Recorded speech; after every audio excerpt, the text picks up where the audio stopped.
Hello friends, welcome to special techno channel. Guys, आज की इस वीडियो में हम लोग डीआरडीओ सेप्टेम 11 के फॉर्म को स्टेप बाय स्टेप फिल करने वाले हैं। ये प्रोसेस काफ़ी ज़्यादा महत्वपूर्ण है बिकॉज यदि आप अपने एप्लीकेशन फॉर्म में कुछ भी मिस्टेक करते हो तो फिर काफ़ी ज़्यादा प्रॉब्लम्स होती है। बाद में आप लोग मैसेज करते हो, सर मैंने ओबीसी का अंडरटेकिंग सर्टिफिकेट अपलोड नहीं किया, कैसे करना था, या एजुकेशनल क्वालिफिकेशन में क्या भरना था। तो यहाँ पे हम लोग स्टेप बाय स्टेप देख रहे होंगे। ये वीडियो आप लोगों को पूरी हेल्प करेगी अपने एप्लीकेशन फॉर्म को फिल करते समय। ध्यान रखिएगा, चाहे आप अपने एप्लीकेशन फॉर्म को खुद फिल करें या फिर किसी और से शॉप में जाके फिल कराएं, ये आपकी रिस्पॉन्सिबिलिटी होती है कि एप्लीकेशन फॉर्म के बारे में कंप्लीट इंफॉर्मेशन होना चाहिए, सो दैट कि जब भी आप अपने फॉर्म को फिल करवाते हैं या फिल करते हैं वहां पे करेक्ट इंफॉर्मेशन आप लोग फिल कर सकें। तो यहां पे हम लोग स्टेप बाय स्टेप फिल करने वाले हैं। सो गाइस, सबसे फर्स्ट ऑफ ऑल आप लोगों को एप्लीकेशन फॉर्म को फिल करने के लिए डीआरडीओ की ऑफिशियल वेबसाइट पर आना होगा। इसकी लिंक मैंने आपको डिस्क्रिप्शन में दिया हुआ है। जैसे ही आप ऑफिशियल वेबसाइट पर आते हो, ऑफरिंग सेक्शन में वैकेंसी सेक्शन में जाना है। ध्यान रखिएगा, अपने एप्लीकेशन फॉर्म को फिल करते समय आप लेटेस्ट वर्जन क्रोम का इस्तेमाल कर सकते हैं, जहां पे आप लोग विदाउट कोई प्रॉब्लम अपने एप्लीकेशन फॉर्म को फिल कर पाएंगे। ऑफरिंग सेक्शन में आने के बाद में यहां पर सेप्टेम 11 एडवर्टाइजमेंट आप लोगों को मिलता है, जो कि सीनियर टेक्नीशियन असिस्टेंट बी एवं टेक्नीशियन ए यानी कि डिप्लोमा एंड आईटीआई स्टूडेंट दोनों के लिए वैकेंसी आई हुई है। यहां पर सिंपली आपको व्यू मोर पर क्लिक करना है। जैसे ही आप व्यू मोर पर क्लिक करोगे, यहां पे इंपॉर्टेंट डेट आपके सामने आ जाती है।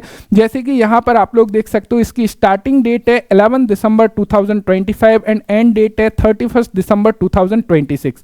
यहां पे ये एंड डेट बेसिकली इन्होंने गलत दिया हुआ है।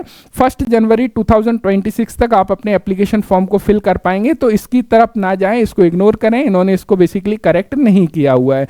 इसके डिटेल एडवर्टाइजमेंट की वीडियो मैंने ऑलरेडी आप लोगों के लिए पब्लिश कर दी है और मैं उम्मीद करता हूं आपने उस वीडियो को देख लिया होगा, जहां पे हर एक इंफॉर्मेशन मैंने आप लोगों को प्रोवाइड कराई है रिजर्वेशन कैटेगरी से रिलेटेड। हालांकि जैसे जैसे हम एप्लीकेशन फॉर्म फिल करेंगे वहां पे मैं आपको गाइड करते चलूंगा, यदि आपकी कैटेगरी क्या है उसके अकॉर्डिंग क्या चूज करना है, कौन से डॉक्यूमेंट्स अपलोड करना है, हर कुछ आपको इस वीडियो में मिल जाएगा। देखिए, यहां पर आने के बाद में सबसे टॉप पर आपको मिल जाता है क्लिक हेयर टू अप्लाई। लेकिन उससे पहले यहां पे जैसे आप क्लिक हेयर टू अप्लाई पर क्लिक करते हैं, एक न्यू विंडो ओपन होगा एंड यहां पे कुछ फ्रिक्वेंटली आस्क्ड क्वेश्चन है, तो इसको थोड़ा सा हम लोग रिव्यू कर लेते हैं, सो दैट कि कोई भी दिक्कत आप लोगों को अपने एप्लीकेशन फॉर्म फिल करते समय ना हो। यहां पर देखिए, जो भी डिटेल्स है डेट से रिलेटेड वो डिटेल एडवर्टाइजमेंट में इन्होंने दी हुई है, तो ये ऑलरेडी हम लोग डिस्कस कर चुके हैं और आपने वो वीडियो को देखा होगा। देखिए, एज लिमिट की यदि बात करें, 18 वर्ष न्यूनतम एज लिमिट है और 28 वर्ष मैक्सिमम एज लिमिट है। इसका विशेष ध्यान रखना है यदि आप कैटेगरी से बिलोंग करते हो। देखिए, यदि आप कैटेगरी से बिलोंग करते हो वहां पे आपको एज रिलैक्सेशन में छूट मिल जाती है अपर एज लिमिट में। यहां पे आपको एक बात का विशेष ध्यान रखना है, यदि आप किसी कैटेगरी से बिलोंग करते हो, कैटेगरी से बिलोंग करने का मतलब या आप ओबीसी कैंडिडेट हो, एससी कैंडिडेट हो, एसटी कैंडिडेट हो, यदि आप जो है कैटेगरी जैसे कि आपकी एज 28 साल या 28 साल से कम है, आपको अपनी कैटेगरी को ही चूज करना है। यानी कि हर एक सिचुएशन में आपको अपनी कैटेगरी को चूज करना है। ऐसा नहीं करना है कि मैं एससी कैंडिडेट हूं और जनरल में जो है ज्यादा सीट है तो मैं जो है जनरल से फिल कर दूं, ऐसा नहीं है। आपको अपनी कैटेगरी से फिल करना है। यदि आप एज लिमिट का बेनिफिट नहीं ले रहे हैं तो आप ऑलरेडी जनरल की सीट को ले सकते हो, यदि आप मेरिट में आते हो उस कंडीशन में। तो मुझे उम्मीद है ये चीज आपको क्लियर हो गई होगी। आगे जब हम फिल करेंगे वहां पे मैं एक एग्जांपल के थ्रू भी आप लोगों को क्लियर बेसिकली कर दूंगा। उसके बाद में देखो, कुछ इंपॉर्टेंट चीजें हायर क्वालिफिकेशन से रिलेटेड, जैसे कि देखिए 10 नंबर के पॉइंट पर यहां पर इंपॉर्टेंट चीज दी हुई है फ्रीक्वेंटली आस्क्ड क्वेश्चन में, कि मेरी आवश्यक शैक्षणिक योग्यता जैसे कि डिग्री, डिप्लोमा, आईटीआई इत्यादि का फाइनल परीक्षा परिणाम ऑनलाइन आवेदन की निर्णायक तिथि के पश्चात आने की उम्मीद है, क्या मैं आवेदन कर सकता हूं? यानी कि ऐसे कैंडिडेट जिनका फाइनल रिजल्ट नहीं आया है और आने की उम्मीद है, क्या वो अपने एप्लीकेशन फॉर्म को अप्लाई कर सकते? नहीं। आपकी जो भी एजुकेशनल क्वालिफिकेशन है, जो क्रूशियल डेट है, क्रूशियल डेट कौन सी है? 1 जनवरी 2026। यानी कि हर एक क्वालिफिकेशन 1 जनवरी 2026 से पहले कंप्लीट होना चाहिए एंड एज लिमिट भी आपकी 1 जनवरी 2026 से ही काउंट करी जाएगी, इस बात का विशेष ध्यान रखना है। 11 नंबर के क्वेश्चन में इन्होंने दिया मेरे पास पात्रता की निर्णायक तिथि पर, पात्रता की निर्णायक तिथि का मतलब है 1 जनवरी 2026 जो कि क्रुशियल डेट है। आवश्यक न्यूनतम शैक्षणिक योग्यता है, यानी कि मेरे पास मिनिमम एजुकेशनल क्वालिफिकेशन है। जैसे कि मैं टेक्नीशियन ए पोस्ट में अप्लाई कर रहा हूं तो मेरे पास में बेसिकली एजुकेशनल क्वालिफिकेशन में आईटीआई मैंने किया हुआ है, और उसके अलावा मेरे पास में बीटेक, एमएससी या फिर एमएचडी इत्यादि में अध्ययनरत हूं, यानी कि कंटिन्यूअसली मेरे इनमें से कोई भी कोर्स चल रहा है। तो क्या मैं सेप्टेम 11 के लिए आवेदन करने के योग्य हूं? तो आप बिल्कुल योग्य हैं, लेकिन ध्यान रखिएगा यदि आप कोई भी educational qualification, higher educational qualification BTech, MSc या पीएचडी कर रहे हैं, अभी आपका कंप्लीट नहीं हुआ है हायर क्वालिफिकेशन, तो उसका डिटेल एप्लीकेशन फॉर्म में जरूर दीजिएगा। देखिए ये मैं मेंशन कर रहा हूं बार बार, जिसके ऊपर जोर दे रहा हूं उसको विशेष ध्यान दीजिएगा। क्वेश्चन नंबर 12 में इन्होंने क्लियर किया है कि मैंने बीटेक या फिर एमए या फिर जो भी पीएचडी वगैरह कंप्लीट कर ली है, तो उस कंडीशन में क्या मैं अप्लाई कर सकता हूं? तो उस कंडीशन में आप एलिजिबल नहीं हो, ध्यान रखिएगा। इन्होंने क्लियर किया I have completed BTech, MSc और PhD etc on crucial date eligibility, I am eligible to apply for September 11 advertisement, no. यानी कि जिनके पास में हायर एजुकेशनल क्वालिफिकेशन, जैसे कि फॉर एग्जांपल आप टेक्नीशियन ए में अप्लाई करना चाहते हो फिटर ट्रेड में, और आपके पास में मिनिमम एजुकेशनल क्वालिफिकेशन है, आपने आईटीआई कंप्लीट करी हुई है, लेकिन आईटीआई कंप्लीट करने के बाद में आपने बी कर लिया या बीटेक कर लिया या हायर एजुकेशनल क्वालिफिकेशन कर लिया। हायर एजुकेशनल क्वालिफिकेशन में आईटीआई स्टूडेंट्स के केस में डिप्लोमा नहीं आएगा, ध्यान रखिएगा, बीटेक डिग्री आएगा, वो आपने कंप्लीट कर लिया तब आप एलिजिबल नहीं हो। इसी किस केस में यदि कोई डिप्लोमा कैंडिडेट है उसने कर लिया तब भी वो जो है एलिजिबल नहीं होगा। तो इस बात का आपको विशेष ध्यान रखना है। मुझे उम्मीद है ये चीज आपको क्लियर हो गया होगा। यहां पे फिर से उन्होंने क्लियर किया है यदि मैंने पीएससी, पीसीबी या सीबीजेड या इनमें से कोई भी क्वालिफिकेशन जो है प्राप्त कर लिया है, तो मैं भौतिकी, रसायन विज्ञान, गणित आदि जैसे विषयों के पद में आवेदन कर सकता हूं। तो ऐसा बिल्कुल भी नहीं है। आप जिस भी पोस्ट के लिए अप्लाई कर रहे हो उस पोस्ट की मिनिमम एजुकेशनल क्वालिफिकेशन होना चाहिए। यदि आपको फिजिक्स से मांगा हुआ है तो फिजिक्स से कंप्लीट होना चाहिए, मैथमेटिक्स में आप अप्लाई कर रहे हो तो मैथमेटिक्स से कंप्लीट होना चाहिए। तो यहां तक मुझे उम्मीद है ये हायर एजुकेशनल क्वालिफिकेशन वाला जो चीजें हैं वो आपको क्लियर हो गया होगा।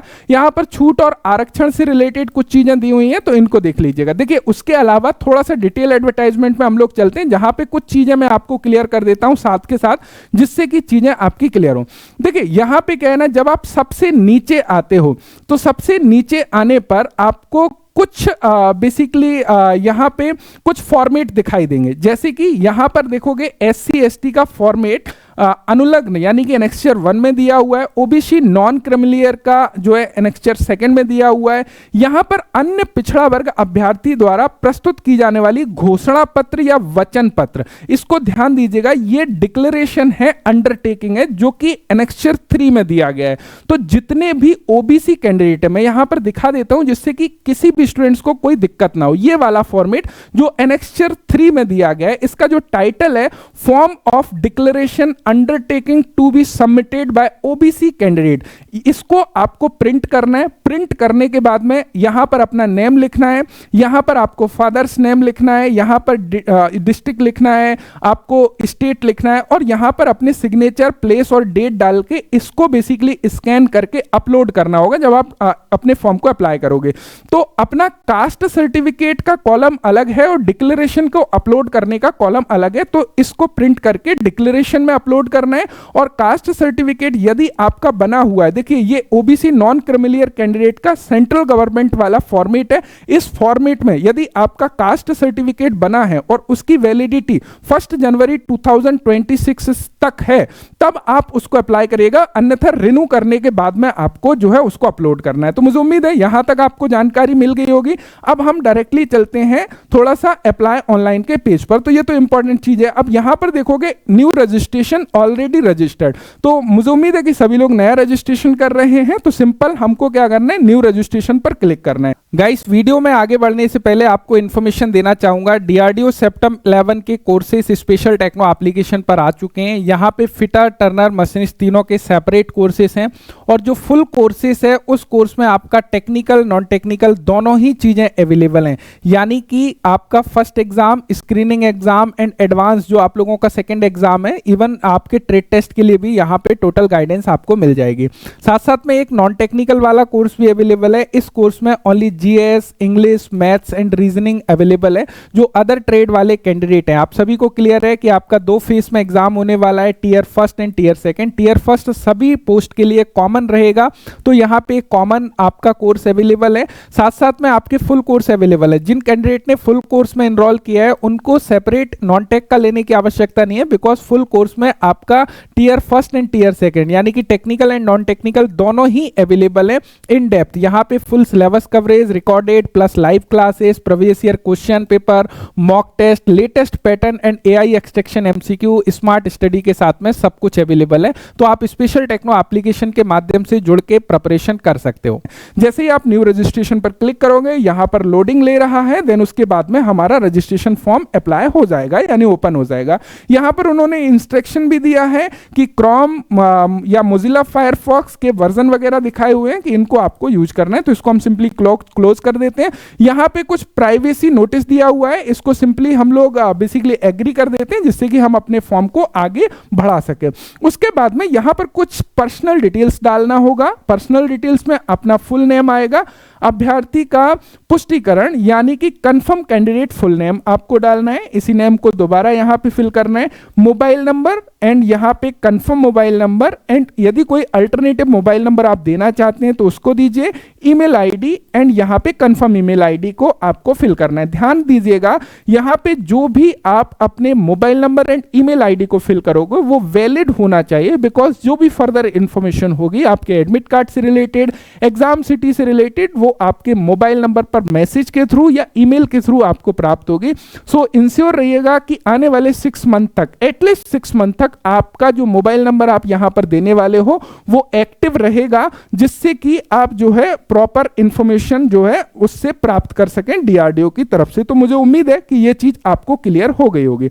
उसके अलावा हम लोग इसको फिल करते हैं और नेक्स्ट स्टेप पर बेसिकली चलते हैं, जहां पे चीजें क्लियर करते हैं। तो यहां पे मैं अपनी डिटेल्स को फिल कर लेता हूं एग्जाम्पल के रूप में। ध्यान रखिएगा, ये फॉर्म मैं एग्जाम्पल के रूप में आपको दिखा रहा हूं, तो यहां पे मैं कुछ डॉक्यूमेंट्स अपलोड कर रहा हूं, तो उसको एज अ रेफरेंस मत लीजिएगा। मैं यहां पर आपको सारी डिटेल्स क्लियर करते चलूंगा। ओके, सो गाइस, मैंने यहां पर अपनी डिटेल को फिल कर लिया है। जनरेट ओटीपी पर क्लिक करेंगे। जैसे ही जनरेट ओटीपी पर क्लिक करेंगे, ऑप्शन आ रहा है, तो हम लोग कैप्चा को यहां पे फिल कर लेते हैं। आफ्टर कैप्चा फिलिंग यहां पे हम लोग सबमिट करते हैं।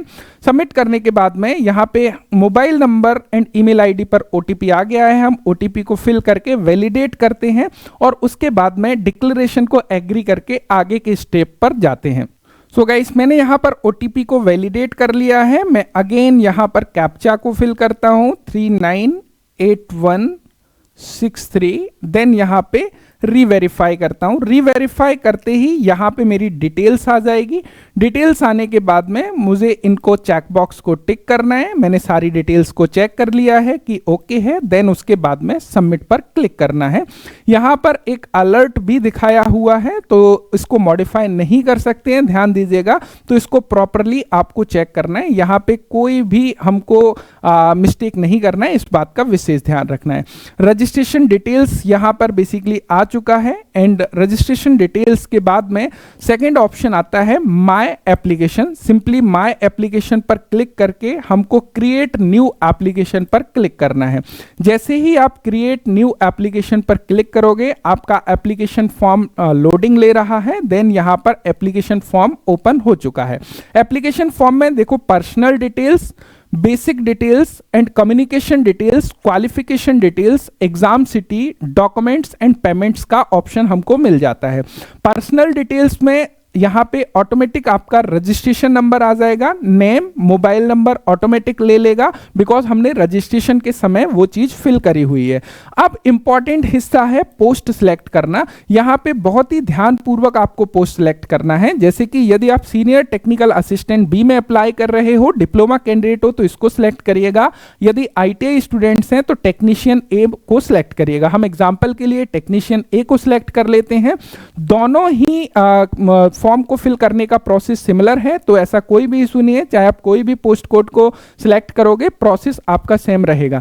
यहां पर उसके बाद में आपको सब्जेक्ट या डिसिप्लिन या ट्रेड को सिलेक्ट करना है कि आप टेक्नीशियन ए में किस ट्रेड में अप्लाई करना चाहते हो। एग्जांपल के लिए हम फिटर को सिलेक्ट कर लेते हैं। जनरली इलेक्ट्रीशियन, मशीनिस्ट, टर्नर वाले निराश हो जाते हैं कि सर फिटर को ही सिलेक्ट क्यों करते हो, तो ऐसा कोई रीजन नहीं है। यहाँ पे फिटर वाले कैंडिडेट ज्यादा हैं, इसलिए फिटर का सिलेक्ट करते हैं, सो दैट कि सभी लोग रिलेट कर सकें। और यहाँ पे कोई भी ट्रेड सिलेक्ट करें उससे फर्क नहीं पड़ता, क्योंकि प्रोसेस सभी सेम है।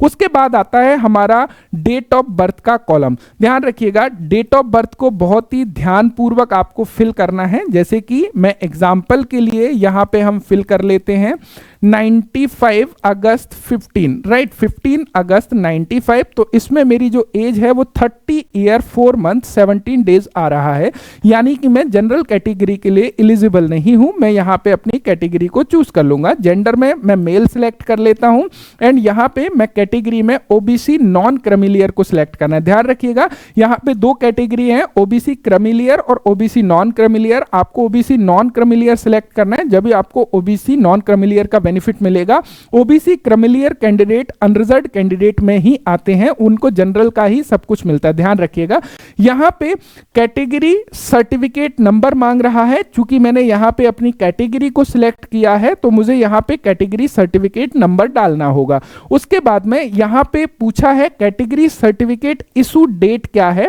एंड यहां पे सब कास्ट क्या है, तो ये आपको डालना पड़ेगा। तो मैं अपने केस में यहां पे इस डिटेल्स को अभी फिल कर लूंगा, एंड उसके बाद में इशू डेट यानी कि आपका इशू स्टेट क्या है, किस स्टेट ने इशू किया है। जैसे कि मेरे केस में मैं मध्य प्रदेश सिलेक्ट करूंगा, आप अपने केस में जिस भी स्टेट ने इशू किया है आप उसको सिलेक्ट कर सकते हो। यहां पे लिखा हुआ है क्या आपके पास सेप्टम 11 विज्ञापन के अनुसार आवश्यक शैक्षणिक योग्यता और अन्य मानदंड है। तो स्वाभाविक सी बात है, मेरे पास है या आपके पास है, इसीलिए तो आप फिल कर रहे हो।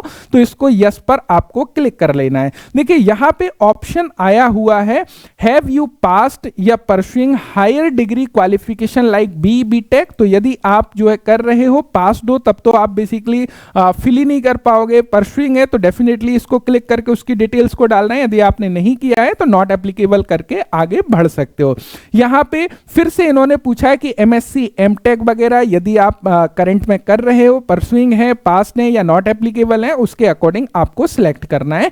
यहां पे पीएचडी के बारे में भी सिंपली पूछा है कि आप पास्ड है, परस्यूइंग है या नॉट एप्लीकेबल है, आपको अपने अकॉर्डिंग यहां पे सिलेक्ट कर लेना है। यहां पे ध्यान दीजिएगा, क्या आप दिव्यांग, रक्षा सेवक, कार्मिक हैं, क्या डिसेबल्ड, डिफेंस सर्विस पर्सनल हैं, तो यस करना है या नो करना है। यदि आप नहीं हो तो नो, सिंपली मैक्सिमम कैंडिडेट के केस में नो सिलेक्ट होगा। यदि आप फिजिकल हैंडीकैप्ड कैंडिडेट हैं तो यस सिलेक्ट करना है, अन्यथा नो क्लिक करना है। एक्स सर्विसमैन कैंडिडेट है, यस या नो में आपको जवाब देना है। स्पोर्ट्स पर्सन है तो यस और नो में जवाब देना है। यदि आप इनमें से कोई भी कैंडिडेट हो तो यस सिलेक्ट करिएगा, जिससे कि आपको उसका बेनिफिट मिल सके। यहां पर फिर से पूछा क्या आप सरकारी, सार्वजनिक क्षेत्र के उपक्रम या किसी भी जो है गवर्नमेंट, पीएसयू या ऑटोनोमस बॉडीज या फिर बैंकिंग सेक्टर में जॉब करते हैं, तो यस क्लिक करना है, अन्यथा नो क्लिक करना है। जैसे आप यस क्लिक करोगे, ध्यान रखिएगा आपको अपने डिपार्टमेंट से एनओसी, नो ऑब्जेक्शन सर्टिफिकेट लेना होगा। यहां पे फिर से उन्होंने पूछा है क्या आप विभागीय उम्मीदवार हैं जिसने कम से कम 3 वर्ष तक निरंतर सेवा सरकारी कर्मचारी के रूप में दी हुई है, तो यस सिलेक्ट करना है, अन्यथा नो सिलेक्ट करना है। जो भी मिनिस्ट्री ऑफ डिफेंस के अंतर्गत सेंट्रल गवर्नमेंट एम्प्लॉय हैं उनके लिए यहां पर यस सिलेक्ट करना है, ध्यान रखिएगा। तो ये सारी डिटेल्स मुझे उम्मीद है आपको क्लियर हो गया होगा। यहां पे आपको सर्टिफिकेट नंबर डालना है, एंड यहां पे आपको बेसिकली इशू कब हुआ है उसको डालना है, एंड यहां पे कास्ट, जो भी कास्ट है आपकी वो कास्ट बेसिकली डालना है। तो यहां पे मैं अपनी डिटेल्स को फिल कर लेता हूं। गाइस यहां पे देख सकते हो आपका जो कास्ट सर्टिफिकेट होगा, उस कास्ट सर्टिफिकेट में यहां पे ऊपर एप्लीकेशन नंबर, उसके नीचे सर्टिफिकेट नंबर होगा, RS अपॉन कुछ करके इस तरीके का नंबर होगा, मैंने प्राइवेसी के लिए हाइड किया हुआ है। एंड इधर की साइड में डेट लिखा होगा जो आपको इशू डेट है, या फिर जब आप सर्टिफिकेट में नीचे जाते हो वहां पे भी इशू डेट आप लोगों का लिखा होगा। तो वो आपको बेसिकली देख लेना है कि आपका इशू डेट बेसिकली क्या है। अब गाइस आपको एक और समस्या आ सकती है, जैसे कि आपके सर्टिफिकेट के ऊपर वैलिडिटी नहीं लिखी होगी जनरली कि आपका सर्टिफिकेट कब तक वैलिड है। तो ओबीसी नॉन क्रिमिलियर का जो सर्टिफिकेट होता है इशू डेट से 1 ईयर तक जनरली वैलिड होता है, बिकॉज ये इनकम के आधार पर होता है। तो आप कोशिश करिएगा जो इशू डेट है वो जो है 1 साल के भीतर की रहे, यानी कि उसके हिसाब से आपका एक्सपायर नहीं है और नया सर्टिफिकेट आप बनवा लीजिएगा उस कंडीशन में। तो इस बात का आपको विशेष ध्यान रखना है। यदि आपके पास में एक्सपायरी लिखी हुई है, वैलिड लिखा हुआ है, तब तो कोई इशू नहीं है। यदि वैलिड नहीं लिखा हुआ है, बिकॉज ये इनकम पर आधारित है, नॉन क्रिमिलियर सर्टिफिकेट है, तो ये 1 ईयर 1 फाइनेंशियल ईयर तक बेसिकली माना जाता है। तो इशू डेट से 1 साल तक जो है ये मान्य जनरली रहता है। तो इस बात का ध्यान रखना है। जैसे कि इस केस में जो सर्टिफिकेट है यहाँ पे वो 13/2/2015 तक इशू हुआ है, तो ये जनरल केस में अभी वैलिड नहीं माना जाएगा। तो इस बात का विशेष ध्यान आप लोगों को रखना है। यदि पॉसिबल है तो बनवा लीजिएगा, अन्यथा आपको वो लोग बाद में समय भी देते हैं, लेकिन रिस्क नहीं लेना है तो बनवा के फिर अपलोड कर दीजिएगा। मुझे उम्मीद है ये वाला डाउट आपको क्लियर हो गया होगा। तो गाइस मैंने यहाँ पे सारी डिटेल्स को फिल कर दिया है। मैं सेव एंड नेक्स्ट पर क्लिक करता हूं। जैसे ही सेव एंड नेक्स्ट पर मैं क्लिक करता हूं, डाटा सेव्ड सक्सेसफुली एंड मैं ओके पर क्लिक करता हूं। पर्सनल डिटेल्स यहां पर ग्रीन हो चुका है एंड बेसिक डिटेल्स का ऑप्शन ओपन हो गया है। बेसिक डिटेल्स में father's name, mother's name, nationality में मैं इंडियन चूज करूंगा। क्या आप अल्पसंख्यक समुदाय हैं? यदि आप माइनॉरिटी कम्युनिटी के हैं तो यस सिलेक्ट करना है, अन्यथा नो पर आगे बढ़ जाना है। एंड यहां पर विजिबल मार्क फॉर आइडेंटिफिकेशन के लिए, जैसे कि मेरे नोज के ऊपर मार्क्स है तो मैं कट मार्क्स ऑन नोज लिख दूंगा सिंपली यहां पे। एंड आइडेंटिटी प्रूफ में आप आधार कार्ड को जनरली सिलेक्ट कर लीजिएगा। यहां पे PAN card, driving licence, voter ID card, passport या other photo ID card issued by government of India, यदि आप इनमें से चूज कर रहे हो तो कर सकते हो।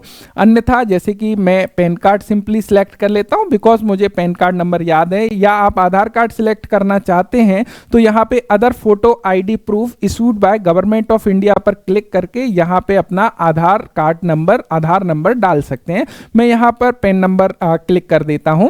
नेक्स्ट यहां पर देखोगे आपको अपनी बैंक डिटेल्स डालनी होगी सो दैट कि आपकी एप्लीकेशन फी जो है वो रिफंड हो सके। इस बात का ध्यान रखना है। यहां पे करेक्ट अपनी बैंक डिटेल्स को फिल करना है ताकि आपको रिफंड अमाउंट मिल सके एप्लीकेशन फी का। चलिए मैं यहां पे डिटेल्स फिल कर लेता हूं, उसके बाद में नेक्स्ट कॉलम के ऊपर चलते हैं। मैंने यहां पर सारी डिटेल्स को फिल कर लिया है। सिंपली मैं सेव एंड नेक्स्ट पर क्लिक करूंगा। डाटा सेव्ड सक्सेसफुल ऑप्शन आ चुका है, ओके पर क्लिक करूंगा। अभी मेरे पास में नेक्स्ट ऑप्शन आ जाता है कम्युनिकेशन डिटेल्स। कम्युनिकेशन डिटेल्स में आपको करस्पॉन्डेंस एड्रेस डालना है, जहां पे आपका जो वर्तमान पता है उसको डालना है। उसके बाद में यहां पे परमानेंट एड्रेस यानी कि स्थायी पता जो है उसको डालना है। यदि दोनों सेम है तो यहां पे क्लिक करके आप दोनों सेम बेसिकली कर सकते हो। तो यहां पे मैं अपनी डिटेल्स को फिल कर लेता हूं। मैंने यहां पर अपने पते को फिल कर लिया है, एड्रेस को। सेव एंड नेक्स्ट पर क्लिक करते हैं। डाटा सेव्ड सक्सेसफुली, ओके पर क्लिक करते हैं। कम्युनिकेशन डिटेल्स मेरा कंप्लीट हो चुका है। नेक्स्ट ऑप्शन आता है क्वालिफिकेशन डिटेल्स। इसको ध्यान से समझिएगा। क्वालिफिकेशन डिटेल्स में यहां पर आपको बोर्ड नेम डालना है, जैसे कि MP board, UP board, CBSE, जिस भी बोर्ड से आपने कंप्लीट किया हुआ है। ये 10वीं कक्षा की डिटेल्स है। यहां पे अपने स्कूल का नेम डालना है। सब्जेक्ट नेम डालना है, जैसे कि ऑल सब्जेक्ट लिख सकते हो यदि आपके सभी सब्जेक्ट हैं तो। देन यहां पे आपको परसेंटेज है तो परसेंटेज, या फिर सीजीपीए है तो सीजीपीए आपको डालना है। तो सिंपली यहां पे परसेंटेज में आपके प्राप्त अंक कितने हैं और मैक्सिमम मार्क्स कितने हैं उसको यहां पे फिल कर लेना है। प्रतिशत ऑटोमेटिक आ जाएगा एंड ईयर ऑफ पासिंग को चूज कर लेना है। उसके बाद में एजुकेशनल क्वालिफिकेशन डिटेल्स में यहां पे क्वालिफिकेशन नेम में आप आईटीआई, एनटीसी डाल रहे हो या नेशनल अप्रेंटिसशिप सर्टिफिकेट का डिटेल्स डाल रहे हो, उसको यहां पे सिलेक्ट कर लेना है। Certificate of minimum 1 year duration, जिनको एनटीसी या एनईसी सर्टिफिकेट नहीं मिला है उस केस में रहता है ये उन आईटीआई के लिए है जहां पे ये सर्टिफिकेट नहीं दिए जाते। ये एडवर्टाइजमेंट में इन्होंने क्लियर किया है। जबकि मैक्सिमम कैंडिडेट ऐसे होंगे जिनके पास में या तो नेशनल ट्रेड सर्टिफिकेट है या एनएसी या एनटीसी है। तो यहां पे हम आईटीआई को चूज कर लेते हैं। आईटीआई को चूज करने के बाद में स्ट्रीम चूज करना है। चूंकि हमने फिटर ब्रांच चूज की हुई है तो हम फिटर को चूज करेंगे। यहां पे सिंपली देखिए 2 ऑप्शन आ रहे हैं, बेंच फिटर या फिटर। तो सिंपल फिटर को आप चूज कर लीजिएगा। नेक्स्ट यहाँ पे इंस्टीट्यूट पास फ्रॉम, आपने किस आईटीआई से पास किया हुआ है, जैसे government ITI Shivpuri, government ITI Gwalior, जिस भी आईटीआई से आपने किया है उस आईटीआई का नेम डालना है। यहाँ पे परसेंटेज सिलेक्ट करना है, यदि परसेंटेज है, मार्क्स आपके कितने हैं, मैक्सिमम मार्क्स कितने हैं, परसेंटेज ऑटोमेटिक ले लेगा। डेट ऑफ पासिंग आपको सर्टिफिकेट के ऊपर मिल जाएगा। एंड ड्यूरेशन ऑफ कोर्स कितना है, क्या 2 साल का है तो 2 साल आप सिलेक्ट कर सकते हो यदि फिटर हो। यहां पर देखो क्या आपके पास में अतिरिक्त योग्यता है, एडिशनल क्वालिफिकेशन है तो यस क्लिक करके आप उसको जो है फिल कर सकते हो, यदि नहीं है तो नो पर आप क्लिक कर सकते हो। उसके बाद में गाइस नेक्स्ट स्टेप आता है posting station preference. This is the very very most important, ध्यान रखिएगा क्योंकि उन्होंने इस बात को क्लियर किया है कि आप जिस भी जगह पे स्टार्टिंग पोस्टिंग लोगे वहां से 5 साल तक ट्रांसफर नहीं होगा, तो इसको बहुत ही ध्यानपूर्वक चूज करिएगा। आप जिस भी लोकेशन में रहते हैं उसके अकॉर्डिंग, आप कहां पर जॉब करना चाहते हैं उसके अकॉर्डिंग आपको प्रेफरेंस सिलेक्ट करना होगा। ये कैसे करना है यहां पर थोड़ा सा समझ लीजिएगा। जैसे कि देखो इतनी जगह में पोस्टिंग आपको मिल सकती है, अंबरनाथ, बेंगलुरु, चेन्नई, दिल्ली, हैदराबाद। जैसे कि मैं चाहता हूं मेरे केस में कि दिल्ली मेरी सबसे पहली पोस्टिंग हो, तो मैं क्या करूंगा, दिल्ली पर क्लिक करूंगा और यहां पर क्लिक हेयर लिखा हुआ है इस पर क्लिक करूंगा, तो मेरी पहली प्रेफरेंस दिल्ली आ गई। उसके बाद में मैं चाहता हूं कि दूसरी, मैं चाहता हूं कि अंबरनाथ दूसरी प्रेफरेंस है, यदि मुझे दिल्ली नहीं मिलता तो अंबरनाथ मिल जाए, तो अंबरनाथ पर क्लिक करूंगा, यहां पर क्लिक करूंगा। यदि ये प्रेफरेंस आपकी गलत हो जाती है तो इसको क्लियर कैसे करना है, जैसे दिल्ली मुझे नहीं रखना था तो इस पर क्लिक करके क्लिक हेयर टू क्लियर पर क्लिक करूंगा, तो इसको मैं दोबारा से भी सेट कर सकता हूं यदि गलत हो गया तो। मैं अपने केस में यहां पे कर लेता हूं, दिल्ली कर लेता हूं, बेंगलोर कर लेता हूं, चेन्नई कर लेता हूं एंड ये पुणे कर लेता हूं। तो ये मैं अपने अकॉर्डिंग कर रहा हूं, आपको अपने अकॉर्डिंग सिलेक्ट करना है और सारी ही सिलेक्ट करना है इस तरीके से कि पहले मैं दिल्ली चाहता हूं, बेंगलोर, चेन्नई, तो इस तरीके से आपको अपने अकॉर्डिंग ये प्रेफरेंस सिलेक्ट करना है। मैंने एग्जांपल के लिए यहां पे सिलेक्ट किया हुआ है, इस बात का ध्यान रखिएगा। देन उसके बाद में सेव एंड नेक्स्ट पर क्लिक करना है। तो मैं ऊपर की डिटेल्स को फिल कर लेता हूं, उसके बाद में हम नेक्स्ट स्टेप पर चलते हैं, एग्जाम सिटी के ऊपर। गाइस यहाँ पे डेट ऑफ पासिंग में ध्यान दीजिएगा, आपका जो सर्टिफिकेट है उस सर्टिफिकेट में नीचे रिजल्ट डिक्लेरेशन डेट लिखा होगा, उस रिजल्ट डिक्लेरेशन डेट को यहाँ पे डालना है डेट ऑफ पासिंग में, इस बात का ध्यान रखना है ना।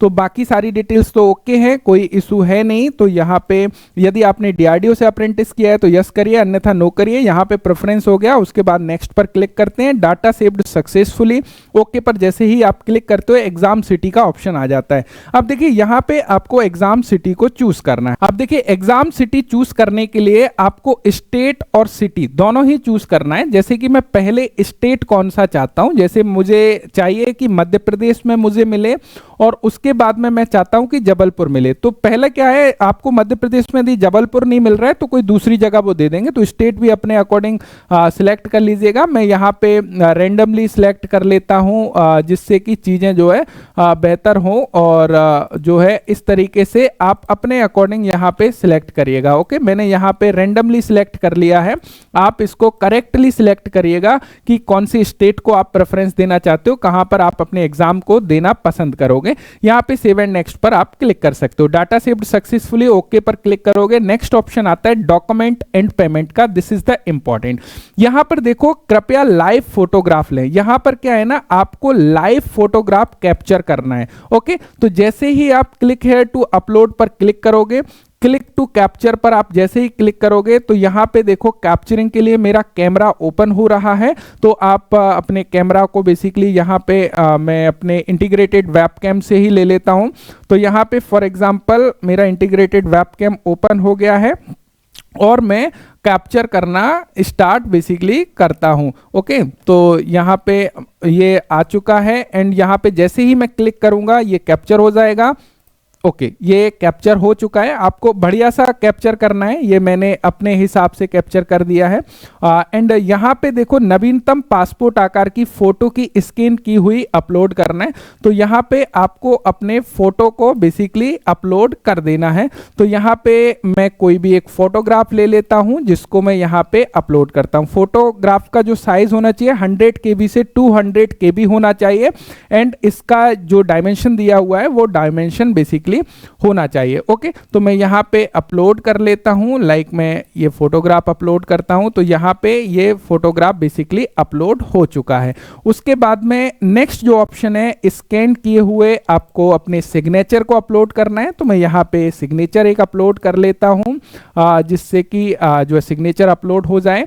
गाइस देखिए, डॉक्यूमेंट अपलोड करते समय कुछ बातों का विशेष ध्यान रखना है। सबसे पहला ऑप्शन है आपको लाइव फोटो कैप्चर करना है। लाइव फोटो कैप्चर करते समय आपको ध्यान रखना है कि पीछे का बैकग्राउंड थोड़ा प्लेन हो, साथ साथ में आपका जो है प्रॉपर आई लेवल पर कैमरा बेसिकली सेट हो और प्रॉपर आपका फोटो बेसिकली आना चाहिए। यहाँ पे क्लियरली इस बात को मेंशन किया है, राइट। एंड यहाँ पे ध्यान रखना है अपने फोटोग्राफ को अपलोड करते समय, जो आपका फोटोग्राफ अपलोड आप करोगे उस फोटोग्राफ में व्हाइट बैकग्राउंड पर फोटोग्राफ हो, 100 KB से 200 KB साइज हो, जेपीजी फॉर्मेट हो और ये साइज को मेंटेन करना है। सिग्नेचर में ध्यान रखिएगा आपका जो सिग्नेचर है ब्लैक इंक पेन से सिग्नेचर होना चाहिए, प्योर व्हाइट बैकग्राउंड पर आपका सिग्नेचर बेसिकली होना चाहिए। कैपिटल लेटर में सिग्नेचर बेसिकली नहीं चलता है, ये आपको पता होना चाहिए। तो ये सारी चीजों का आपको ध्यान बेसिकली रखना है। केस में आप लोगों को इशू आ सकता है, जैसे कि इस केस में file size is less than prescribed. यहाँ पे मेरा जो फाइल का साइज है वो कम है, यहाँ पे 80 KB से 150 KB मांगा हुआ है। इस केस में कई सारी वेबसाइट हैं, जैसे कि आप गूगल में डालोगे फाइल साइज इंक्रीज या फाइल साइज डिक्रीज, जैसे फाइल साइज इंक्रीज डालते हो तो काफ़ी सारी वेबसाइट मिल जाएंगी जहाँ पे फाइल साइज इंक्रीज कर सकते हो, डिक्रीज कर सकते हो। तो जहाँ पे आपको अपने जो भी फोटोग्राफ्स का साइज बेसिकली इंक्रीज या डिक्रीज करना है उसको सिलेक्ट करना है, कितने केबी में करना है। यहाँ पे सिंपली जैसे कि 80 से 100 KB मांगा हुआ है, तो मैं सिंपली यहाँ पे 100 KB डाल के इसको इंक्रीज करके बेसिकली डाउनलोड कर सकता हूँ। तो आप जो है उस रेशो में लेके आ जाएं जिससे कि आपका फाइल साइज अपलोड हो सके। ये काफ़ी इजी है, लेकिन फिर भी मैंने बता दिया है, कई बार कई सारे स्टूडेंट्स को दिक्कत आती है, इमेज को कंप्रेस कर सकते हो। तो ऑनलाइन काफ़ी ईजी है, आप इस चीज़ को बेसिकली कर सकते हैं, नो इशू, यहाँ पे कोई दिक्कत आने वाला आपको नहीं है। तो गाइस मैंने ऑल डॉक्यूमेंट्स अपलोड कर लिए हैं। यहाँ पे ध्यान रखना है जो भी ओबीसी कैंडिडेट हैं उनको यहाँ पे आपका अंडरटेकिंग सर्टिफिकेट अपलोड करना है। और अंडरटेकिंग सर्टिफिकेट कहाँ पर मिलेगा? प्रेस्क्राइब्ड फॉर्मेट में आपका जो है एनेक्स्चर 3 में उन्होंने फॉर्मेट दिया हो, उसको प्रिंट करा के सिग्नेचर करके आप अपलोड कर दीजिएगा।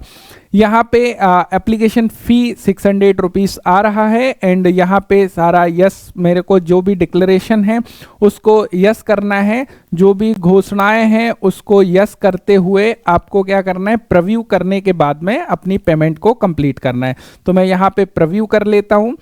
जैसे ही आप प्रीव्यू पर क्लिक करोगे आपका एप्लीकेशन फॉर्म बेसिकली यहाँ पे ओपन हो जाएगा और इस तरीके से आपको पूरा चेक कर लेना है इस एप्लीकेशन फॉर्म को, राइट।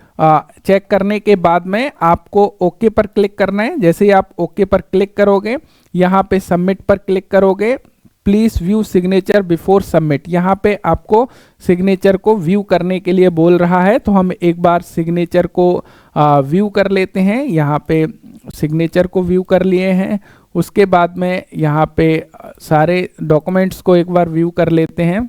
ओके, जैसे ही आप सबमिट करोगे पेमेंट पेज पर आ जाओगे। गाइस जैसे ही पेमेंट पेज पर आते हो आपसे जो भी एप्लीकेशन फ़ी है आपके केस में वो एप्लीकेशन फ़ी आपको पे करना होगा। सिंपली यहाँ पे ऑप्शन है, आप क्यूआर को जनरेट कर सकते हो, यहाँ पे यूपीआई और क्यूआर के थ्रू आप पेमेंट कर सकते हो। जैसे ही आप क्लिक करोगे यहाँ पर क्यूआर आपके सामने आ जाएगा, इसके थ्रू आप अपनी पेमेंट को कंप्लीट कर सकते हो। ये कंप्लीट प्रोसेस है, मैं यहाँ पर पेमेंट नहीं करने वाला हूँ बिकॉज पेमेंट करना बहुत सिंपल है और आप सभी लोग आसानी से कर सकते हो। तो मुझे उम्मीद है कि ऑल इंफॉर्मेशन आपको मिल गया होगा, कोई भी डाउट आप लोगों को नहीं बचा होगा। जो भी डाउट है नीचे कमेंट बॉक्स में आप मुझे बता सकते हो, वहां पे मैं आपको रिप्लाई करूंगा। लेकिन अपने एप्लीकेशन फॉर्म में कोई भी मिस्टेक आपको नहीं करना है। Okay, thank you so much video देखने के लिए। मुझे उम्मीद है कि ऑल इंफॉर्मेशन मिल गई होगी। Thanks for watching and bye bye. चलने से पहले आपको इंफॉर्मेशन देना चाहूंगा, डीआरडीओ सेप्टेम 11 के कोर्सेस स्पेशल टेक्नो एप्लीकेशन पर आ चुके हैं। यहाँ पे फिटर, टर्नर, मशीनिस्ट तीनों के सेपरेट कोर्सेस हैं और जो फुल कोर्सेस है उस कोर्स में आपका टेक्निकल, नॉन टेक्निकल दोनों ही चीजें अवेलेबल हैं। यानी कि आपका first exam, screening exam and advance जो आप लोगों का सेकंड एग्जाम है, इवन आपके ट्रेड टेस्ट के लिए भी यहाँ पे टोटल गाइडेंस आपको मिल जाएगी। साथ साथ में एक नॉन टेक्निकल वाला कोर्स भी अवेलेबल है। इस कोर्स में only GS, English, maths and reasoning available है। जो अदर ट्रेड वाले कैंडिडेट हैं, आप सभी को क्लियर है कि आपका 2 फेज में एग्जाम होने वाला है, tier first and tier second. Tier first सभी पोस्ट के लिए कॉमन रहेगा। तो यहाँ पे कॉमन आपका कोर्स अवेलेबल है, साथ साथ में आपके फुल कोर्स अवेलेबल है। जिन कैंडिडेट ने फुल कोर्स में एनरोल किया है उनको सेपरेट नॉन टेक का लेने की आवश्यकता नहीं है, बिकॉज फुल कोर्स में आपका tier first and tier second यानी कि टेक्निकल एंड नॉन टेक्निकल दोनों ही अवेलेबल है इन डेप्थ। यहाँ पे full syllabus coverage, recorded plus live classes, previous year question paper, mock test, latest pattern and AI extraction MCQ, smart study के साथ में सब कुछ अवेलेबल है। तो आप स्पेशल टेक्नो एप्लीकेशन के माध्यम से जुड़ के प्रिपरेशन कर सकते हो।